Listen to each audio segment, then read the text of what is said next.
లగ్న సప్తమాలలో ఉంటే, లేకపోతే కేతు రాహువులు కానీ లగ్న సప్తమాలలో ఉంటే, రాహు లగ్నంలో ఉంటే కేతు సప్తమంలో ఉంటాడు, కేతు లగ్నంలో ఉంటే రాహు సప్తమంలో ఉంటాడు. ఇది అందరికీ తెలిసిన విషయమే. ఇలా ఉన్నప్పుడు వైవాహిక జీవితంలో సమస్యలు వస్తాయా? చాలామంది అవునని చెప్తూ ఉంటారు. ఇది పూర్తిగా నిజం కాదు. అలాగని చెప్పి పూర్తిగా అబద్ధము కాదు.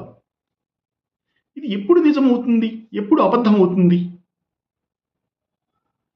అప్పుడు మనం రాహుకేతువులు లగ్న సప్తమాలలో ఉన్నప్పుడు, లేకపోతే కేతు రాహువులు లగ్న సప్తమాలలో ఉన్నప్పుడు అప్పుడు మనం చూడాల్సింది ఏంటి? రాహుకేతువులు లగ్న సప్తమాధిపతులు చూడాలి.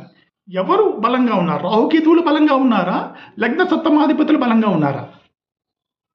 ఒకవేళ లగ్న సప్తమాధిపతులు రాహుకేతువుల కన్నా బలంగా ఉన్నారనుకోండి, అప్పుడు వివాహ జీవితంలో ప్రాబ్లమ్స్ రావు, సాఫీగా జరిగిపోతుంది.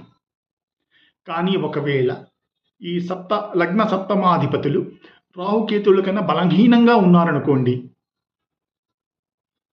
అప్పుడు రాహుకేతువుల మహాదశలు, లేకపోతే లగ్న సప్తమాధిపతుల అంతర్దశలు, లేకపోతే లగ్న సప్తమాధిపతుల మహాదశలు, రాహుకేతువుల అంతర్దశలు, ఇలా అయితే ఇలా, కాకపోతే అలా, అలా కాకపోతే ఇలా, వైవాహిక జీవితంలో సమస్యలు వచ్చే అవకాశం ఉంది. అలాంటప్పుడు సాధారణంగా చాలామంది జ్యోతిష్కుల దగ్గరికి వస్తూ ఉంటారు. జ్యోతిష్కులు సాధారణంగా ఏం చెప్తారు ఇది చూసి? రాహుకేతువులు అమ్మాయికో అబ్బాయికో లగ్నంలో ఉన్నారండి, మీరు హరోస్కోప్ మ్యాచింగ్ చేసినప్పుడు మీరు సరిగ్గా చేయలేదు, ఇలాంటి మ్యాచ్ని ఒప్పుకోకూడదు, విడాకులే తథ్యం అని చెప్పి వాళ్ళు చెప్పి పంపించేస్తూ ఉంటారు. ఇలా కొన్ని కేసెస్ జరుగుతున్నాయి. అయితే ఇప్పుడు నేను దీనికి ఒక పరిష్కారం చెప్తా. సూర్యదశ ఇప్పుడు మనం సింహలగ్నం అనుకుందాం. లగ్నంలో రాహు ఉన్నాడు,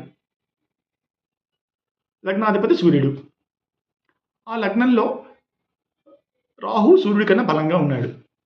అంటే రాహు మహాదశ నడుస్తున్నప్పుడు, సూర్య అంతరం నడుస్తున్నప్పుడు వివాహ జీవితంలో ప్రాబ్లమ్స్, సమస్యలు వచ్చే అవకాశం ఉంది.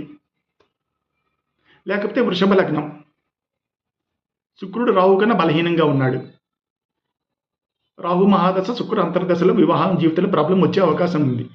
ఇప్పుడు మనం ఏం చేయొచ్చు? నాన్న ఇది ఇలా కాదు, ఒక మ్యాక్సిమం ఒక 20 నెలల పాటు, శుక్రదశ మ్యాక్సిమం 20 నెలలు, రవి దశ మ్యాక్సిమం 6 నెలలు, రవి అంతరం మ్యాక్సిమం 6 నెలలు ఉంటుంది. ఈ 20 నెలలు లేకపోతే 6 నెలలు అయిపోతే మీ వివాహ జీవితంలో పరపచాలు తరిగిపోయి అంతా సవ్యంగా ఉంటుంది. సో ఒక 6 నెలలు ఏదో సర్దుకుపోవడం, 6 నెలల్లో 20 నెలల్లో మీరు ఏదో సర్దుకుపోవడానికి ప్రయత్నించండి. తర్వాత మీ వైవాహిక జీవితం చాలా బాగుంటుంది. ఇలా